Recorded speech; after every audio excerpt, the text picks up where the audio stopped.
କୁଆଡ଼େ ଗଲ? କଣ କହୁଛ? ତୁମକୁ ଯେଉଁ 1000 ଟଙ୍କା ଦେଇଥିଲି ଦେଲ? 1000 ଟଙ୍କା କଣ ଅଛି? ମୁଁ ପା କାମ ବାଲି ଦେଇଦେବି। ମୋ ବାଲିକି ତ 500 ଦେଇଥିବ, ଆଉ 500 ଅଛି ଦିଅ, ମୋର ଦରକାର ଅଛି ଭାଇ। ଆରେ 500 ଟଙ୍କା ଏ ମାସରେ, ଆଉ ଆର ମାସର 500 ଟଙ୍କା ତାର ବାହାଘରିଆ କଣ ଅଛି? ସିଏ ତାର ବିକଳ ତ ଖର୍ଚ୍ଚ ଅଛି ବୋଲି କହିଲା। ଆହୁରି ବି କହିଛି 2-3 ଦିନ ଆସିବନି। ସେ 500 ନେଇଛି ଆସିଲେ କାମ କରିକି ସୁଝିବ। ବାହାଘରରୁ ଆସିଲେ ଆସିବ। ଏଇ ଦେଖ, ତୁମ ହାତରେ ପଇସା ପଡ଼ିଲେ ତୁମେ ଯା କେଉଁ ବାଟେ ଖର୍ଚ୍ଚ କରିବ, ତୁମେ ସେ ବାଟ ପାଉନା। ଟଙ୍କାଟେ ରୋଜଗାର କରିବା କ୍ଷମତା ନାହିଁ। ଦେଖ, ମୋର ଟଙ୍କାଟେ ରୋଜଗାର କରିବାର କ୍ଷମତା ନାହିଁ। କେଉଁଠି ରୋଜଗାର କରୁଛ?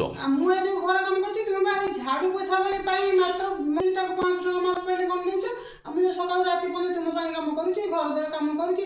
8 ଦିନ ରହିଲିନି ଘରେ, ସେ ଘର ଅବସ୍ଥା କଣ ହେଇଥିଲା? ଏଇ ଲାଟ୍ରିନରେ ବା ପାଦ ପକେଇବାକୁ ଇଚ୍ଛା ହଉନଥିଲା। ଆଉ ଏଇ କାମ କଣ କାମ ନୁହେଁ? ତା ଛଡା କଣ କହିଲ, ମୋର ରୋଜଗାର ନାହିଁ ବୋଲି ତୁମ ପଇସାରେ କଣ ମୋର ଅଧିକାର ନାହିଁ? ମୁଁ ଯଦି ବାହାରକୁ ଖଟିବାକୁ ଯାଇଥାନ୍ତି, ତାହେଲେ ଘର କାମ ସବୁ କିଏ କରିଥାନ୍ତା? ଏ କଣ କାମରେ କଣ ପଇସା ନାହିଁ କି? ନା ଠିକ୍ ଅଛି। ହଉ ଦେ, ଛାଡ଼ ସେ କଥା ଛାଡ଼।